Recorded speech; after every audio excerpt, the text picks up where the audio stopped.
Bonjour, je suis Déborah Cohen-Tenouji, maman de 3 enfants, coach parental, auteure de livres en parentalité et pour les enfants. Et j'ai également été enseignante pendant de nombreuses années.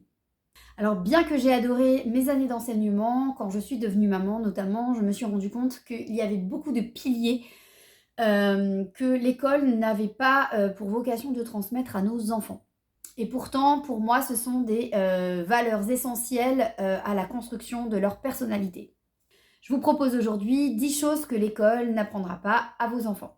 Et mes 2 derniers conseils en fin de vidéo sont pour moi indispensables. L'école n'apprendra pas à votre enfant à se connaître. Alors se connaître, ça paraît bête, mais c'est indispensable à la construction de notre personnalité. Savoir quelles sont nos forces pour pouvoir peut-être les mettre en avant dans notre vie, voire dans notre vie d'adulte. Quelles sont nos faiblesses afin de travailler dessus pour pouvoir peut-être les transformer, les transcender ou juste les accepter. Ce sont des choses que nous, en tant que parents, on doit pouvoir transmettre à notre enfant. Se connaître, c'est aussi ne pas mettre le doigt sur leurs défauts, leurs troubles éventuellement, pour ne pas en faire une étiquette, ne pas en faire quelque chose qui définit notre enfant. Alors c'est pas toujours évident, mais on doit vraiment aider notre enfant à se connaître. L'école n'apprendra pas à votre enfant à avoir confiance en lui. Alors pour moi, la confiance en soi, c'est un peu le problème du monde. On est sur des rapports de force, de domination permanente, comme si on avait besoin de prouver à tout le monde qu'on était mieux. En réalité, si on a confiance en nous-mêmes, eh bien, on sait que notre valeur est suffisante. On n'a pas besoin de l'approbation du monde, on n'a pas besoin de le montrer de façon ostentatoire. La confiance en soi, ça passe par des mises en avant, des encouragements, de la motivation. Malheureusement, on voit que souvent, la réussite scolaire ou les échecs scolaires vont déterminer presque la personnalité de l'enfant, la valeur de l'enfant dans les yeux de ses parents ou des enseignants. En réalité, ce n'est pas du tout ça qui constitue la valeur de quelqu'un. Tout le monde a une valeur importante. Il faut absolument montrer à nos enfants qu'ils ont de la valeur indépendamment de leur réussite scolaire ou de leurs échecs scolaires. Et ça commence dès petit. L'école n'apprendra pas à votre enfant à gérer ses émotions. Alors c'est vrai que ces dernières années, on a beaucoup entendu parler de gestion des émotions pour les adultes.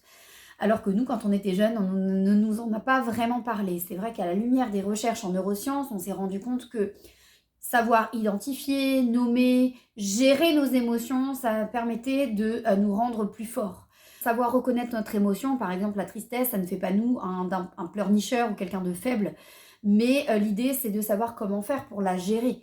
Comment faire pour aller de l'avant malgré l'émotion qu'on rencontre au moment M. Quand nos enfants sont petits et qu'on parvient à leur montrer comment faire pour apaiser l'émotion, la reconnaître, prendre un peu de temps et de recul pour lui dire qu'elle est là et qu'elle est importante, qu'elle lui délivre un message, ça va le rendre beaucoup plus fort. Alors notez que pour ces 3 premières valeurs, j'en parle beaucoup dans mon livre J'ai 2 ans, le livre pour mieux comprendre vos enfants de 18 mois à 4 ans. L'école n'apprendra pas à votre enfant la valeur de l'échec. Alors nos échecs sont indispensables pour avancer, pour tirer des leçons de nos actions, pour apprendre des choses sur la vie. Et c'est vrai que c'est rarement mis en avant. En général, on met toujours en avant nos réussites.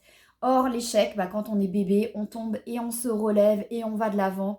Et on nous a jamais dit que c'était mal quand on tombait et qu'on se relevait quand on était bébé. Pourtant, quand on grandit, et surtout à travers le prisme de l'école, on a l'impression que dès qu'on se trompe, dès qu'on ne réussit pas dans une matière, c'est la fin du monde. Non, ça permet aussi de voir ce que l'enfant aime, ce que l'enfant aime moins, et ça lui permet aussi de se dépasser.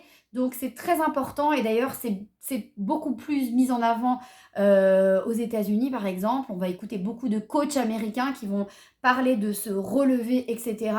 Et dans tout ce qui est développement personnel aussi, c'est une valeur qui est mise en avant. C'est important de dire à un enfant, ok, là tu es tombé, tu t'es planté, mais c'est pas grave, on va t'aider à te relever, à avancer à la lumière de toutes les difficultés que tu as eues. L'école n'apprendra pas à votre enfant comment être maître de son temps. Alors on a un peu la génération de la to-do list. On est toujours en train de noter tout ce qu'on doit faire. C'est vrai qu'on a de plus en plus de choses à gérer aussi avec nos quotidiens un peu speed. Mais on nous a jamais vraiment appris à gérer notre temps. Moi, je le vois en tant qu'adulte, j'aurais aimé peut-être savoir mieux comment équilibrer ma vie pro, ma vie perso, ma vie, tout ce qui me concerne moi, tout ce qui concerne mon couple, tout ce qui concerne mes enfants, tout ce qui concerne les tâches domestiques. C'est vrai que, alors on va pas apprendre ça à nos enfants parce qu'ils sont encore petits, mais on peut quand même leur apprendre à gérer leurs priorités. Combien de temps as-tu besoin pour réaliser ça? Tu penses avoir fini dans combien de temps, etc. Toutes les notions relatives au temps, on peut vraiment aisément les transmettre à nos enfants dès qu'ils sont petits. Tu as tes devoirs, qu'est-ce que tu dois faire en premier, qu'est-ce qui est moins important pour qu'ils sachent un petit peu jauger, estimer leur temps. Plus ils vont grandir, plus cette compétence leur sera favorable. L'école n'apprendra pas à votre enfant comment apprendre. Moi, j'étais enseignante et c'est vrai que avec du recul, je vois que beaucoup d'enfants n'ont pas acquis la méthodologie de l'apprentissage. On nous dit apprenez par cœur des dates, des conjugaisons, des tables de multiplication. C'est utile, mais ce n'est pas non plus le plus important dans la vie. Ce qui est important, c'est de savoir peut-être centraliser les informations, de pouvoir déterminer un processus pour apprendre qui se décline d'année en année. On a par exemple ce qu'on appelle la carte heuristique, la mind map, la carte mentale, où on va disposer les informations avec le titre au milieu et tout autour en arborescence les autres informations qui sont organisées et qu'on peut voir du premier coup d'œil. C'est vrai qu'on a grandi avec les listes, avec du stabilo. En réalité, il y a d'autres façons d'apprendre. Et ça, il y a des tonnes de tutoriels sur Internet. Donc, je vous encourage vraiment à les regarder et à transmettre à vos enfants des façons optimum d'apprendre, d'organiser leurs connaissances. L'école n'apprendra pas à votre enfant comment gérer son argent. Alors c'est vrai qu'en France, on n'aime pas trop parler d'argent et pourtant, on se retrouve quelques années plus tard, en devenant adulte, à ne pas savoir combien épargner, combien mettre pour l'essentiel, pour nos loisirs. Et du coup, on est toujours en train de jongler, on est en train de faire notre propre éducation, alors que c'est plus le moment en fait, on est déjà rentré dans le monde du travail. Dès que les enfants sont petits, on doit leur montrer la valeur de l'argent, faire la différence entre un jouet en plastique qui va se casser au bout de 2 minutes et quelque chose qui est peut-être d'une meilleure qualité, qui va peut-être durer plus longtemps. Qu'est-ce qui est le plus important? Savoir de temps en temps s'accorder des petits plaisirs qui vont coûter un petit peu plus cher, mais qu'on compensera au quotidien. Enfin bref, leur transmettre un minimum de notions de valeur de l'argent. L'école n'apprendra pas à votre enfant comment être un bon consommateur. Alors moi, je fais ça avec mes enfants depuis qu'ils sont petits. Je leur apprends déjà, quand on est dans un supermarché, par exemple, comment sont placés les produits avec les grandes marques qui sont à notre hauteur, à la hauteur des yeux, et les sous-marques qui sont en bas, qui sont très souvent moins chères et qui sont aussi souvent les mêmes produits. Savoir ce qu'on achète, de quoi sont faits les produits, la quantité de sucre, ce que ça fait au corps aussi, afin qu'ils se rendent compte que, oui, on est dans une société de consommation, mais on n'est pas obligé de tout acheter. Alors oui, de temps en temps, c'est tentant, mais il faut aussi faire attention à notre corps, aux ingrédients qui sont mis à l'intérieur, des produits que l'on consomme, repartir aussi de l'essentiel, comment on a fabriqué tel ou tel produit pour se rendre compte qu'on a énormément de produits qui sont extrêmement transformés et du coup qui perdent en valeur nutritive. Moi, je pense que c'est fondamental parce que nos enfants sont les citoyens de demain. L'école n'apprendra pas à votre enfant à avoir un bon niveau d'anglais.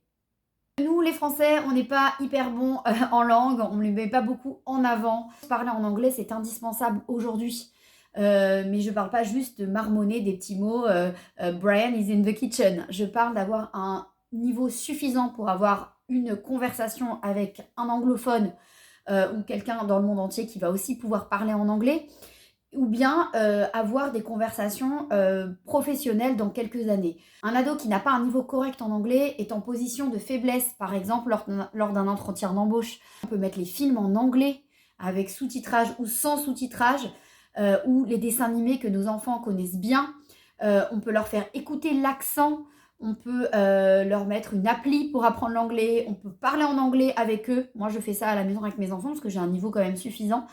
Moi, je peux vous dire que le fait de parler presque couramment en anglais, ça me permet d'accéder à des milliers de vidéos, des milliers de contenus, d'aller beaucoup plus loin dans mes connaissances, dans mon savoir. Moi, je vous conseille vraiment, vraiment d'initier vos enfants à l'anglais dès qu'ils sont petits, mais pas juste pour dire on fait des ateliers d'anglais à 3 ans. Non, pour qu'ils aient un bon niveau. L'objectif serait que vers 12-13 ans, ils soient capables d'avoir une petite conversation avec nous ou avec un anglophone. L'école n'apprendra pas à votre enfant à se débrouiller seul. On ne se rend pas compte d'à quel point c'est important de savoir se débrouiller seul, de rendre nos enfants autonomes pour qu'ils sachent quoi faire en cas de. Parce que bien sûr, quand on est avec eux, quand tout se passe bien, bah voilà, ils se débrouillent. Mais qu'est-ce qui se passe si vous tombez dans les pommes dans la rue? Qu'est-ce qui se passe si malheureusement il y a un feu qui commence à naître à la maison et que votre enfant est seul ou que vous n'êtes pas tout de suite accessible? Il faut que l'enfant sache comment réagir. Se débrouiller seul, c'est savoir se faire un sandwich, savoir préparer un repas léger comme une salade de fruits pour la famille, même quand l'enfant a 5-6 ans. Savoir se verser un verre d'eau s'il a soif, reconnaître aussi ses besoins. Mais on ne peut pas assister notre enfant en permanence. On doit l'aider à faire face aux problématiques qu'il peut rencontrer dans la vie. Par exemple, connaître le numéro d'un des parents par cœur, connaître sa date de naissance, savoir où il habite, connaître les numéros d'urgence ou bien les afficher sur le frigo et que l'enfant sache s'y référer si besoin, passer un coup de téléphone en cas de problème, etc. Je parle de tout cela d'ailleurs dans mon livre Tu sais ou tu sais pas, 90 questions de culture générale. Alors bien sûr que l'école va transmettre beaucoup d'autres choses à nos enfants, mais à mon sens, c'est à nous, parents, d'aider notre enfant à développer leur potentiel. Voilà, j'espère que ces conseils résonneront en vous et que j'aurai le plaisir de vous retrouver sur mon compte Instagram, là où je poste le plus. Également dans ma newsletter où je partage des idées et des conseils régulièrement. Je vous dis à très bientôt.